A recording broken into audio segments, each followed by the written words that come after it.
Good afternoon, San Antonio. Today is another copy-paste day for most of us. Temperatures today are expected to once again get to the 90s, 94 degrees in San Antonio.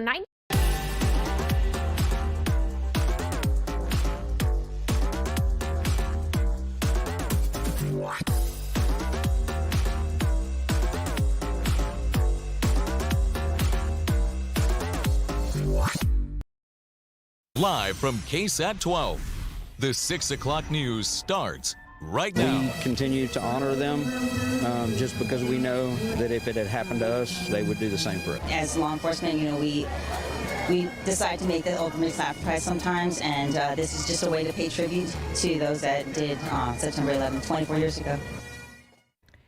24 years since one of the darkest days in our nation's history. The world changed forever on the morning of September 11th, 2001. The images of the 9/11 attacks on America are forever seared into our memories. They've shaped an entire generation. And the country vowed never to forget those who were killed that morning. And the tributes continue more than 2 decades later. Coming up, how San Antonio honored the fallen heroes of that day. But first, we begin here. The search is on for the person who shot and killed political activist Charlie Kirk. The FBI tonight releasing photos of someone they are calling a person of interest. They're hoping that someone will have information about that person, the man you see here. Kirk was shot yesterday while he was speaking before a crowd at Utah Valley University. The video of that shooting, it was really graphic, and it was all over social media yesterday. It showed the moment that Charlie Kirk was shot. So how do you talk to a child who may have seen that on social media? A lot of parents today are dealing with that very reality. Our Sarah Costa spoke with the director of the Ecumenical Center about how to have those conversations with your children, but also balancing that to help them feel safe. How do you talk to your child when they are seeing horrific things on social media or just in media in general? Be honest with their children, but don't give too many details. Just answer their questions. Remind them that they are safe. So if your child is a little older, they have social media and they're seeing posts regarding, what happened, liking, sharing. How do you advise a child on commenting on something like that? With our teenagers, we need to respect their desire for independent information, which is difficult to do, but listen. Be in their space with them. Listen to what their concerns are. Allow them to share with you what they've seen, what they've heard, and then process that with them. For teens, preteens that are on social media, something like this happened. Do you say, is it time to take a break? How do you respond to that? I think what you just said is it's time to take a break is the perfect way to couch it.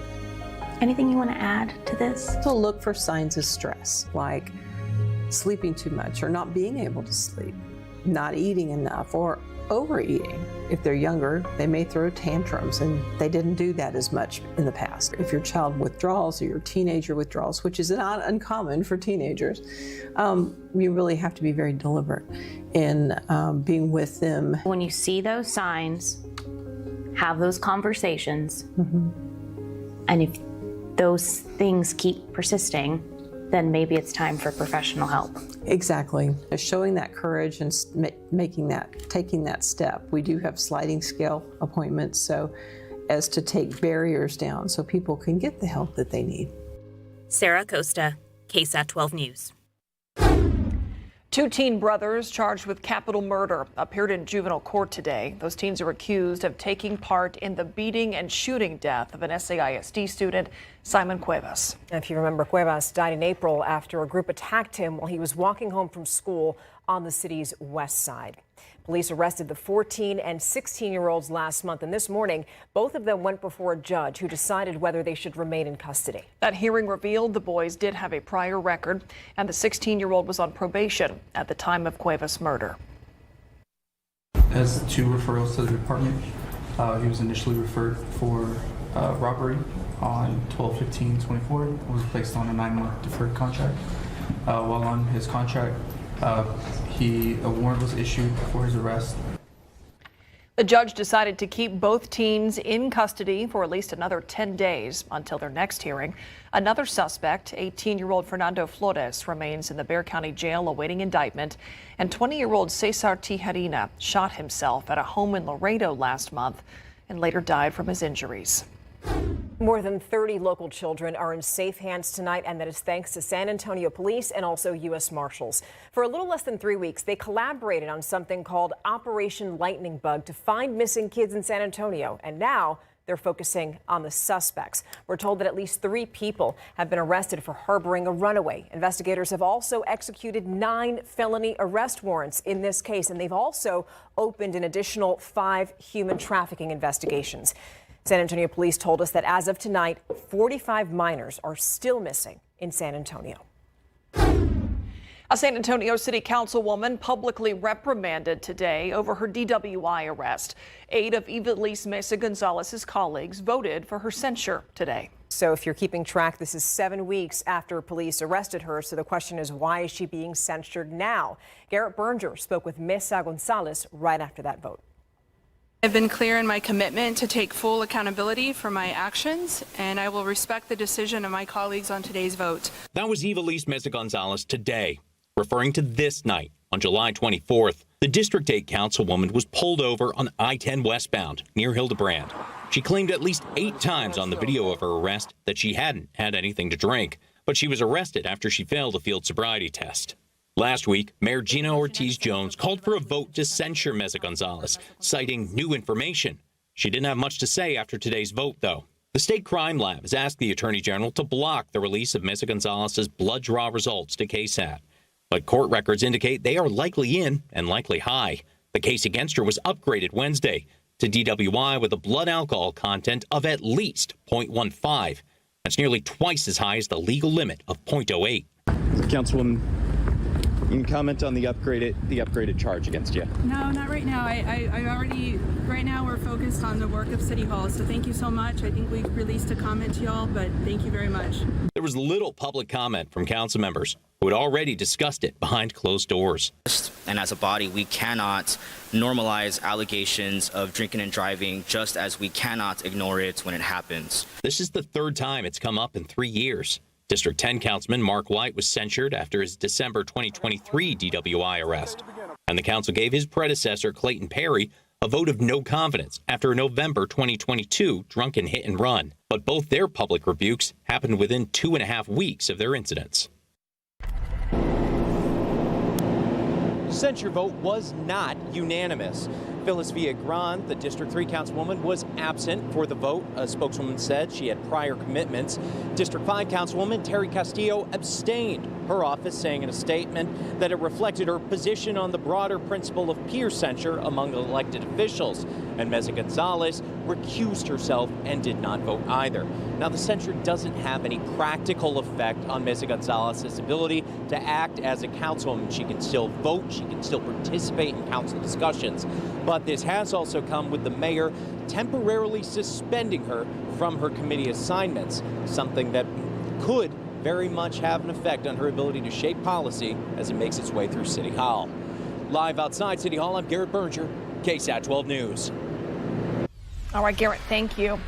Some City of Kerrville employees frustrated after their health insurance coverage through the city got more expensive. They talked to KSAT about that, and now Kerrville is offering its employees a 3rd insurance option. It's a new PPO plan, and the city says it is a mid-tier plan that falls between the 2 previous choices approved by City Council. It offers out-of-network coverage at a lower cost than the most expensive plan, and the city will completely cover the cost for employees on the new plan. In a statement to KSAT, City Manager Dalton Rice said the city is committed to taking care of its employees. For more information, you can visit ksat.com. Now we're going to take a moment and give you a live look at traffic right now. It looks like there's some problem going on right there. That's Highway 90 at Military Drive. You can see that those lanes where the cars are coming at you. Traffic is pretty slow right now. I checked on TxDOT's website and I couldn't see any reason why that's happening. We're going to keep checking. But as for right now, if you're waiting for anybody that usually takes that route, US 90, they might be a little late. So now we want to invite you to a special event that's going to take place on Saturday, September 27th. We're talking about the 12th annual Head for the Cure 5K. It's aimed at raising awareness for funds for brain cancer research, and it's special to us because it also honors our late news director, Jim Boyle. The race starts at 8 a.m. at Providence Catholic School. That is just down the street from KSAT. So if you visit ksatcommunity.com, we have a link where you can register. Be sure to use the code CURE. That will save you $7 on your registration fee. We hope to see you September 27th. Let's take a look outside right now. We had plenty of sunshine out there. Temperatures, all things considered, pretty mild. If you like this, stay tuned. Adam Caskey will have your forecast as well as an update on that drought monitor we get every Thursday in just a bit. Well, it may be a small dent in a big problem, but 2 people suspected of stealing mail have been arrested. And we're going to show you the neighborhood where those suspects are accused of targeting, and that's coming up later on KSAT 12 News at 6 o'clock. But before we go to the break, we want to honor those who died on September 11th of 2001. As you know, today marks 24 years since that very dark day. Nearly 3,000 people killed after airplanes hijacked by terrorists were flown into the World Trade Center in New York City. Another plane crashing into the side of the Pentagon in Washington, D.C. In New York, the Twin Towers collapsed as America watched in horror. The attack playing out on national television. And before those towers fell, hundreds of New York City police officers and firefighters did not run away. And instead, they ran into harm's way, climbing the towers to save as many people as they possibly could. And today, our local first responders paid their respects to those who died while trying to save others. And this is what it looked like this morning outside of the Alamo Dome at the San Antonio 9/11 Memorial Climb. People there climbed the stairs in the Alamo Dome's lower levels twice. So it's an event that's usually held at the Tower of the Americas, but that was relocated this year because of renovations. We talked to some of our first responders about why they made this climb.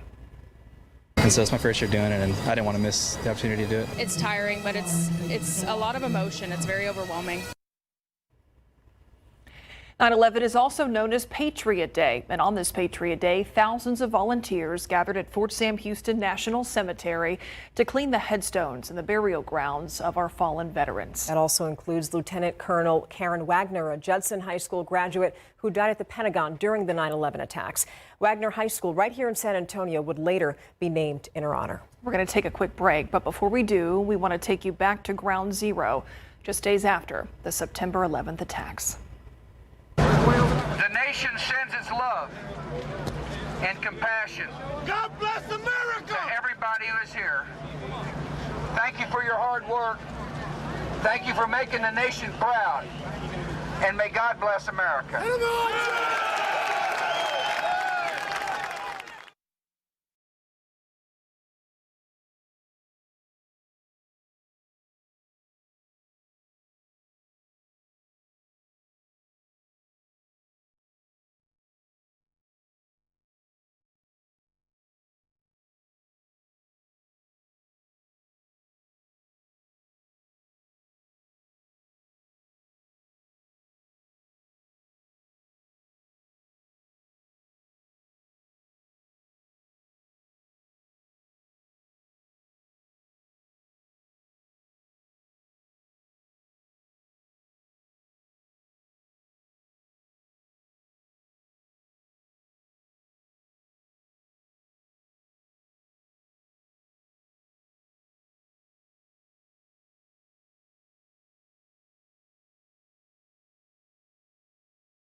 A couple of suspected mail thieves are now getting used to a few new letters. J-A-I-L. Bexar County Sheriff's deputies say that they caught them in the act, stealing mail in a neighborhood in West Bexar County. As Katrina Weber shows us, neighbors say that news of this arrest is what they've been waiting to hear. They didn't have to wait for a letter or package. People in the Westward Point subdivision spread the news themselves. That is good news, yes. What has Brooke Barajas and others a bit relieved are the arrest of 37-year-old Cecily Beltran and 29-year-old Marcos Martinez Jr., two people suspected of stealing their mail. Bexar County Sheriff's deputies say they were in the neighborhood near Marbach and Loop 1604 early Wednesday morning when they first noticed a suspicious car on Gold Rush Creek. There was about 5-6 cop cars, an investigator. There was a big light show. There was about 4 or 5 sheriff's cars with all the spotlights. Neighbors, including this man who didn't want to show his face, couldn't help but notice the spectacle as deputies made the arrests. The sheriff's office says along with the suspects, they found a pile of mail stolen from about 15 different people, somehow without damaging the mailboxes. We haven't had a chance to go over there and see if any of our mail is missing. Casey Calderon isn't sure whether she is one of the victims, but she says the whole neighborhood has been hit hard by crime lately. Neighbors say this particular type of crime have been getting old. They say these mailboxes have been hit at least a half dozen times before. Those are people's personal items. They're, Social Security checks. This stuff doesn't need to happen, and people need to be more aware. This man, for one, says he has plans to make sure they are by starting a neighborhood watch. Katrina Weber, KSAT 12 News. All right, let's turn to the forecast now. It's kind of smooth sailing right now, Adam, but the drought monitor, not so much. Yeah, it's not a highlight, but I will give you a comparison that will put things in perspective in terms of the drought monitor. We had some minor improvements compared to last week, and this does take into account the rainfall we had over the weekend. So take a look at the most recent drought monitor. Really, the main area that we had minor improvements was on the far north side of San Antonio, right along 1604, Helotes over toward Hollywood Park, Chavano Park, and even all the way around toward Schertz. Basically, over the recharge zone where we had 2 to 3 inches of rain, that's where we had most of the improvement compared to last week. Just a minor little change here. Instead of being red, now it's in the orange right there, stretching from Medina Lake all the way over towards Schertz. Here's the bigger view. No significant changes in the wider view either, but let's also bear in mind before the sporadic rains began over the summer, let's go back to mid-May. Yeah, very different situation. We had the exceptional drought, the worst category across a big chunk of south central Texas. Now, you go to today, and it's not as bad. So to put it in a little bit of perspective, just back in May, it was significantly worse. Obviously, we still need more rainfall. And one of the main reasons why we didn't see any big improvements to the drought monitor despite rain, well, the aquifers are still low. I mean, San Antonio's, the J17 well, 27.2 feet below average for this time of year. The Uvalde well, J27 well, about 31 feet below average, and even the spring flows are way below average. Comal Springs, for example, 104 cubic feet per second, which is 153 cubic feet per second below average. So yes, things have greened up here at the surface, but we need to fill things up beneath the ground. And here's the problem right now. We have the upper level high, the big blue H. See this bump in the upper level flow, that ridge? That means high and dry conditions up and down the plains. We need these dips in the upper level flow, those disturbances to move in. The door's closed though, because the upper high, it blocks them out and keeps all the active weather away from us. I mean, we're used to this weather pattern. We went through years of drought, and it's usually a result of the upper level high just being very stubborn. It'll break down at some point, just not over the next 7 to 10 days. Now, looking out over the Atlantic, there's a 30% chance of development into the next tropical cyclone. There's this tropical wave coming off of Africa, and that's going to head out into the open ocean, and there's a slight chance that it could turn into the next tropical system. And yesterday was the peak of hurricane season in the Atlantic Basin. We also have Tropical Depression 13 just south of Mexico. This is in the eastern Pacific, and this is likely to become Tropical Storm Lorena as we get into tomorrow, and possibly even a hurricane. Now, this is just going to track to the northwest, and sometimes, such as last weekend, we could tap into some of the leftover moisture and rain-making energy from those Pacific tropical systems. That's not going to be the case here. Unfortunately, we just don't have the same setup for that. 93 was our high today. Just a few degrees above average, and the record 103, so 10 degrees below the record. Just gives you an idea of the potential. We could still hit triple digits this time of year. I just don't think we're going to going forward. 92 right now, dew point is 62. Slight breeze out of the east-southeast, and temperatures gradually falling through the 90s and 80s this evening, settling in the low 70s by tomorrow morning. At sunrise, 72, 87 at noon, and then 95, the high temperature tomorrow. A lot of sunshine, just like today. Bandera 96 tomorrow, Hondo 94, Floresville checking in at 96. And looking ahead, there's really not much variation here. Pretty much the same every day. And honestly, I just changed the temperature a degree here and there so it didn't look identical every day. I'll be totally honest with you. To that, yeah. Yeah, I mean, what's a degree amongst friends, right? You're not going to notice the difference. It just looks better on TV this way. Oh, hey, a quick reminder here. We have the second annual Texas Eats Food Festival coming up September 20th. Get your tickets. We have tickets available. One price, you're in the door, and then you have all the food to eat. We've got James Beard, award-winning chefs, Michelin star restaurants, and it's in the air conditioning. Yeah. Huge plus. Live music, too. Can't emphasize that enough. Yeah, thanks, Adam. By the way, busy time, busy September. We've obviously got high school football going on, and also a hometown showdown that's happening this Saturday. Yes, incarnate word at UTSA. The Roadrunners definitely want to get their first win of the season, while UIW already has a win, and they are feeling refreshed thanks to their bye week. And in the NFL, Osa Odigizua feels the Cowboys' D-line is going to be all right. Coming up.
Yeah, the bye week was really good for us. We had some injuries offensively and defensively, so we were able to get some guys more healthy and then just also get some extra game planning. Richie Torres and the UIW Cardinals are healed up and ready for the hometown showdown in big board sports. UTSA and UIW are both hard at work getting ready to face off in football Saturday at the Alamo Dome, also known as the Hometown Showdown. UTSA leads the all-time series 1-0, winning the first meeting 35-7 back in 2019. The Roadrunners are winless this season after dropping games at Texas A&M and Texas State, while the Cardinals are 1-1, losing their opener at McNeese, then beating Eastern Washington before enjoying their bye week. Roadrunners QB Owen McCown and Cardinals signal caller Richard Torres, they are ready to go. Yeah, really good team. They run a more simple defense, but they run it really well. Obviously, UIW's been a great FCF program, good powerhouse, obviously in San Antonio, so there'll be a good amount of people there, but a lot of respect for that program. I mean, that's pretty tough. They're on 2, but like I said, they're going to come into this dome. I know they got a pretty good record in the dome, and so they're going to come out firing. You know, they're trying to get their first win, and so that, I mean, respect for those guys. UIW will play UTSA Saturday, 2:30 p.m. at the Dome, and you can watch it on ESPN+. After losing their season opener at the Eagles 24-20, the Cowboys are getting ready to host the New York Giants. The G-men dropped their first game of the season 21-6 at the Commanders, so someone will start their season with the dreaded 0-2 mark. Now, the Cowboys have gone 14 straight seasons without beginning the season 0-2, the second longest active streak in the NFL entering 2025, and they want to keep that streak going. Now, the boys had just 1 sack last week, but Osa Odigizua feels the D-line will be just fine, and he's ready to get after Giants QB Russell Wilson. I feel like what I'm seeing, a lot of promise, you know what I mean? Just got to continue to communicate, rush forward as one, and it's going to come together. What are your thoughts on Russell Wilson on tape? I mean, still a good quarterback, you know what I mean? Still has the ability to make good throws, throw very accurately, so definitely respect the hell out of Russell Wilson, so it's going to be a good one this week. Dallas has won 15 of 16 and 8 straight against the New York Giants. The boys will host the G-men Sunday at noon, and KSAT 12 Sports will be there. The Houston Texans will play under the bright lights of Monday Night Football when they host the Tampa Bay Buccaneers at NRG Stadium Monday at 6. The Texans dropped their season opener at the LA Rams 14-9. The offense failed to score a touchdown, and they turned the ball over twice. Not a good day at the office for C.J. Stroud and the Texans offense, but now it's time to turn the page. Yeah, we looked at the things, and it's on the top of our mind to fix things, but there's a lot of good we did too. So you don't want to just look down at the floor and feel bad for yourselves. You got to move on and flush it, and not take it light, but also not act like it's the end of the world. So yeah, it's a little bit of a mixture of both, but I thought we've done a good job of dealing with that, and I thought we had a good practice today. So.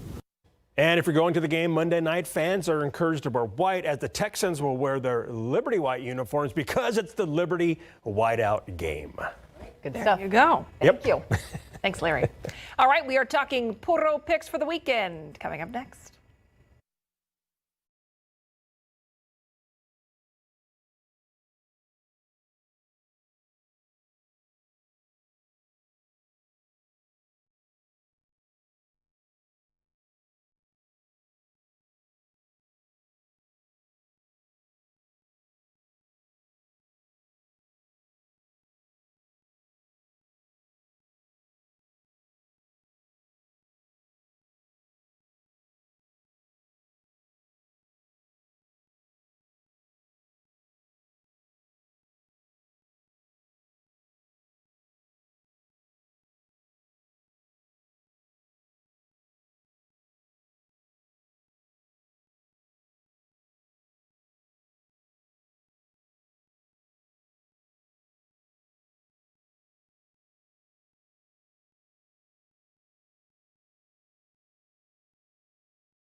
All right, it is about that time. Every weekend is a party. There's always something to do here in San Antonio.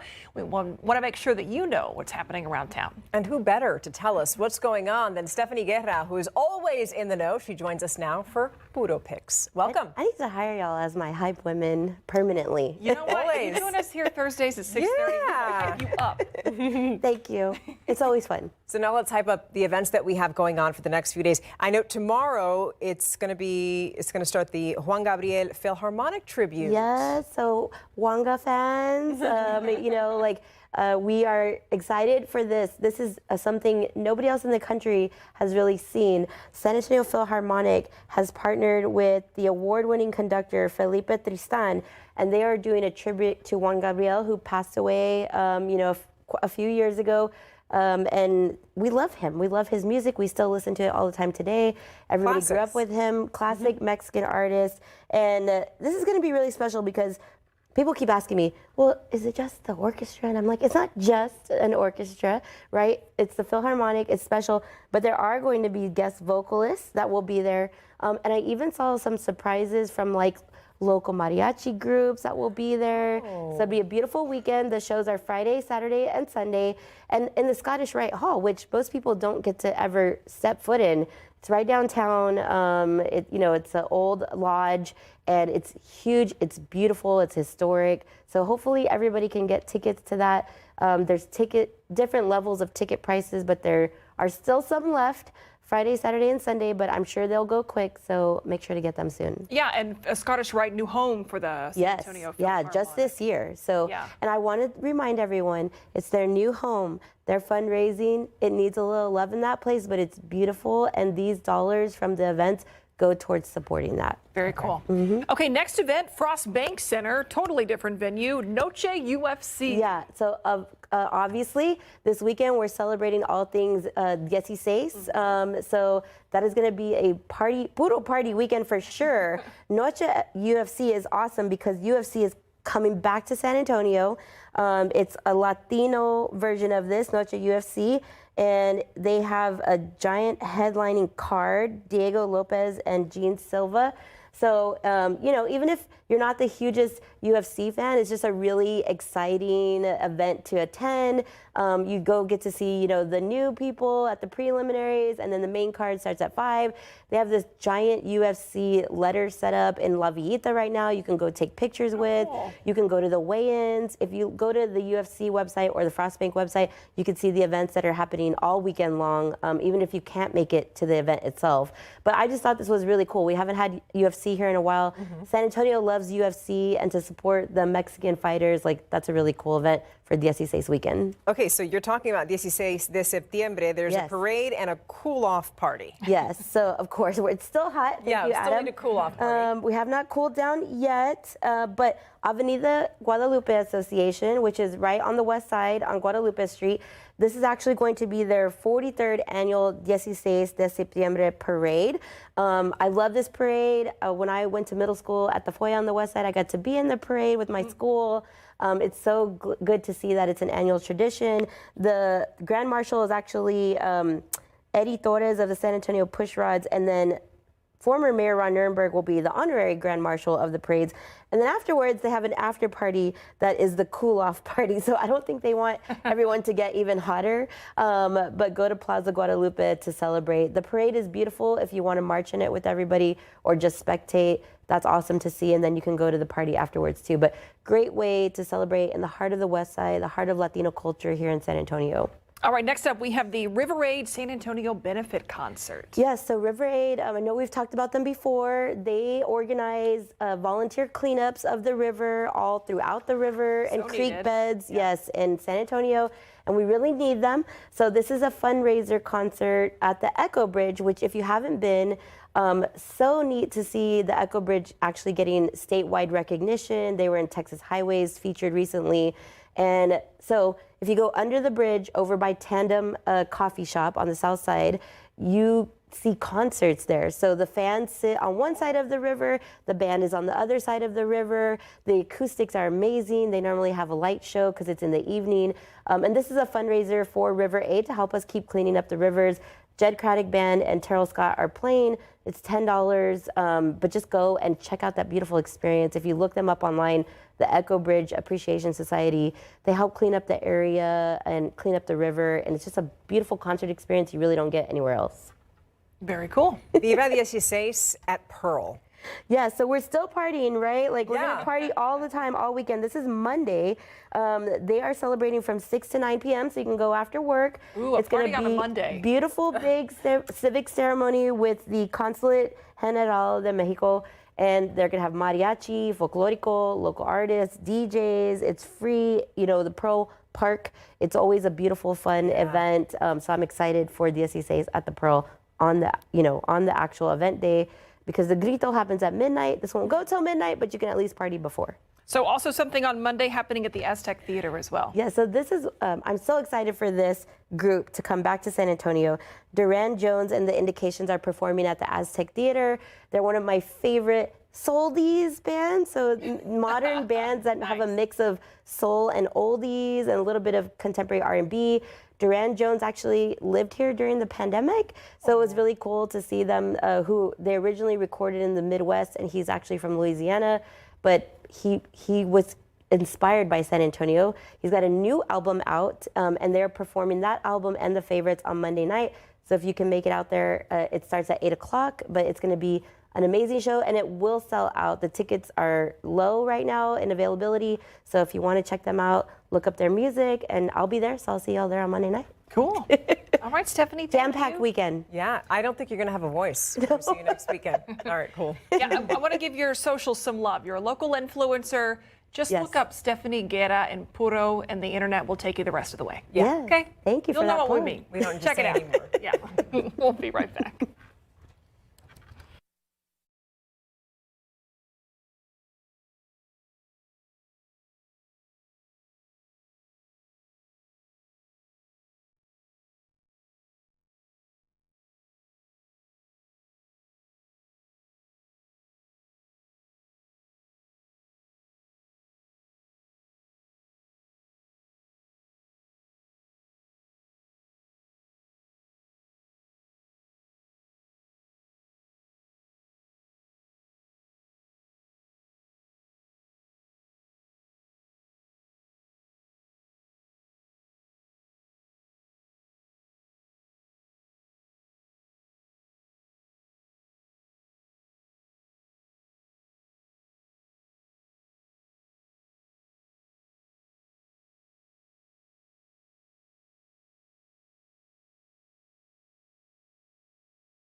Now is your chance to nominate your favorite educator at your school or your child's school for KSAT's Educator of the Month award. Yeah, to enter, just scan the QR code on your screen, or you can go to our website at ksat.com and search Educator of the Month. It's a wonderful opportunity to shine a spotlight on the people who do so much for our students and our community.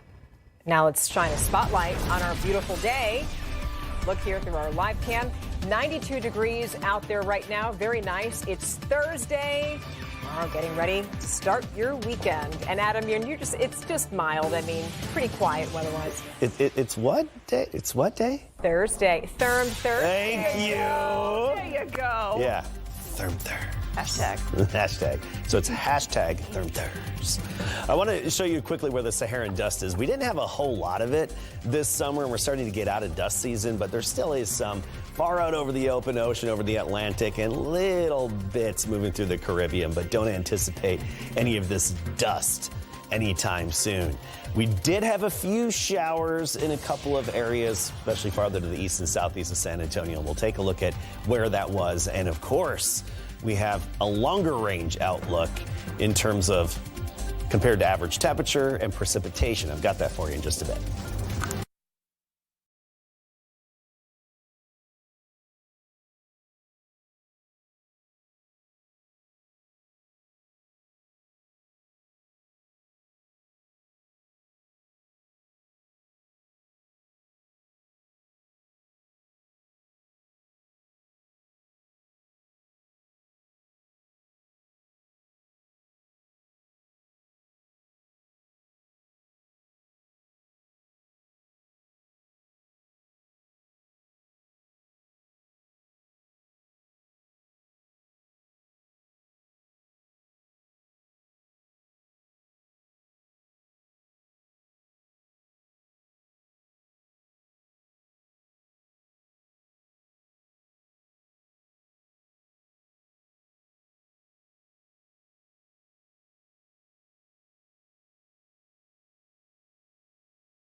Friendly reminder here, get your tickets for the second annual Texas Eats Food Festival indoors, Boeing Tech Center, Saturday, September 20th. Anybody who goes will be able to try the food from 20 top restaurants from across Texas, prepared by Michelin and James Beard award-winning chefs. You can see a full list of the restaurants and chefs that will be participating on our website, KSAT.com. And a portion of the proceeds will benefit the community foundation of the Texas Hill Country. So it does go to a bit of a good cause. And there's live music there and good times. You pay one price and you're in and you get your food. It's not like you just have to keep buying tickets and that kind of stuff. I've been talking to Elder about this, looking into it. So tell me more about the Food Fest, buddy. Let's see if they let me in. All right, I want to take a look at where we actually had some rainfall today, and it was far to the east of far east of town. I mean, barely even creeping into some of our eastern counties. We're talking Hallettsville, about 1/10 of an inch, better than nothing. Parts of Lavaca County up to 1/1500ths of an inch, just outside of Cuero, 1/4 of an inch, but nothing significant. And there was recently, here we go, see a little shower just outside of Cotulla. Oh, not much there, LaSalle County, but hey, it's better than nothing. One quick little splash and dash. And this is what we're talking about when we say a few showers closer to the Gulf Coast are possible. Typically, these come in on the sea breeze. And it's not going to be every day, but here and there we could have a couple of them. By and large, though, we are dry, high and dry. Big Blue H to blame for that. Big ridge in the upper level flow. This clockwise circulation, we don't want that overhead when we want rain. Never a good thing. It deflects and blocks all the active systems away from us. There's an active system in the West Coast, not coming our way because of the upper level high, and it's going to modify a little bit, become a split high as we get into next week, but still pretty much doing the same job. There are indications that by the following weekend, we could see some changes, but I think over the next at least 7 to 9 days, it's more of the same. Now, what that means in the longer range, we're talking September 20th to 21st, the likelihood of above average temperatures for a good chunk of the country, even around here, running a little above average. Precipitation wise, I wish it was the same trend, above average, but no, it's going to be likely to be below average and dry for us. Above average would be farther up the plains and even into parts of the desert southwest as well. Let's talk temperatures today. It's nice to not have triple digits on the map all across the state. Talking 90s, except for higher elevation Marfa at 86. 93, our high temperature today. The average is 91. Now keep in mind, the average afternoon high is starting to drop. So climatologically speaking, we've rounded our bend. And by this time next month, the average high is 81 degrees. Now, that doesn't mean that's exactly what it's going to be, but that's the climatological average. And you look at the 100-degree days, and this year we've had 20. I doubt we'll get another. It's highly unlikely. Last year we had 27, and of course the infamous summer of 2023. 75 100-degree days, and that was the record. 92 outside right now with the Dewey is 62, so it feels like it's 93. Not a big deal in terms of the heat index. Down to 88, Bernie and Bulverde, Comfort 89, 91, Hondo, Uvalde right now at 92. By 10 o'clock, we're at 82, midnight at 78, and tomorrow it's going to be very similar to today. 72 in the morning, 87 at noon, and then 95 the high. There will be a little bit more of a breeze tomorrow out of the southeast at about 5 to 15 miles per hour.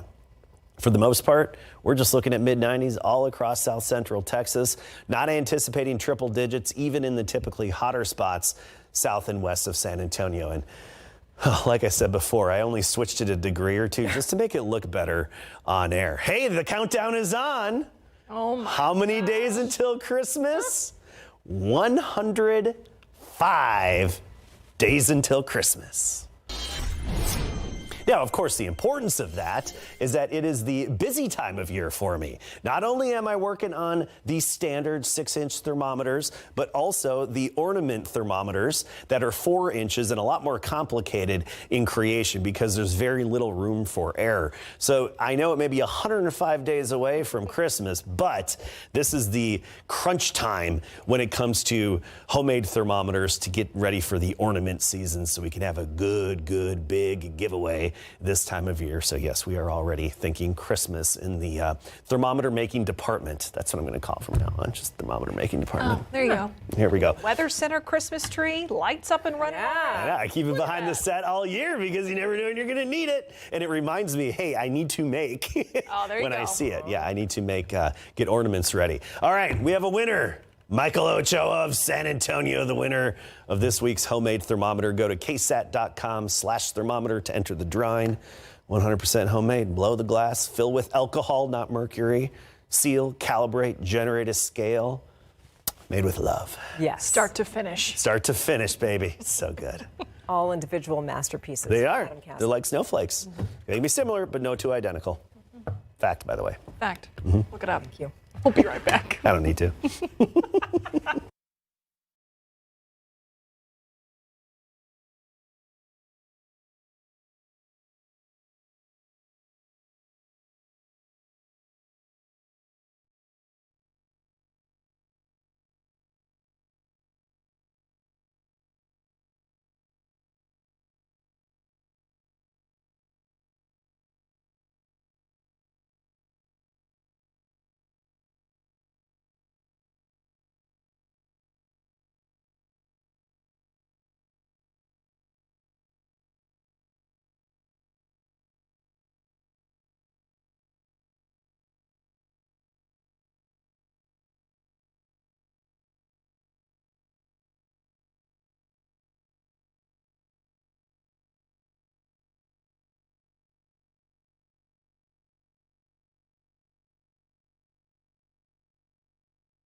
We've got Thursday night games, Friday, Saturday, days of football ahead. So much to talk about tonight. All about football. Okay, without further ado, let's send things on over to our good friend Larry Ramirez, who has a preview of what he's going to talk about on KSAT Sports Now. Larry. Heck, it's awesome because we've got months and weeks of football still ahead of us. So it is week 3 of big game coverage. We've got a handful of games on the schedule tonight, and district play is already starting for some area schools. We've got that for you. We're also talking the NFL. So the Dallas Cowboys are getting ready to host the New York Giants. The Cowboys have won 15 of the last 16 games against the G-men, including 8 straight. Tonight we're going to hear from DB Trayvon Diggs to hear how he feels after his first game coming back from that knee surgery that sidelined him last year. And we're staying with defense when we talk about the Houston Texans. They lost last week, but they didn't give up that many points to the LA Rams, and the Texans are inspired by that, motivated by that, and they want to keep that going, their defensive pressure Monday night against the Tampa Bay Buccaneers. And we are also talking high school volleyball, I should say. Geez, football on the mind. Harlan Hawks volleyball team was one of the best in the area. Mary Rominger has that story coming up for you. 7 o'clock on KSAT Sports Now. We'll be right back.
That does it for us here on the News at 6. That's our time. Thanks for watching. Thank you for watching us and for joining us during this last hour, and we'll see you right back here on the Night Beat. Have a nice dinner.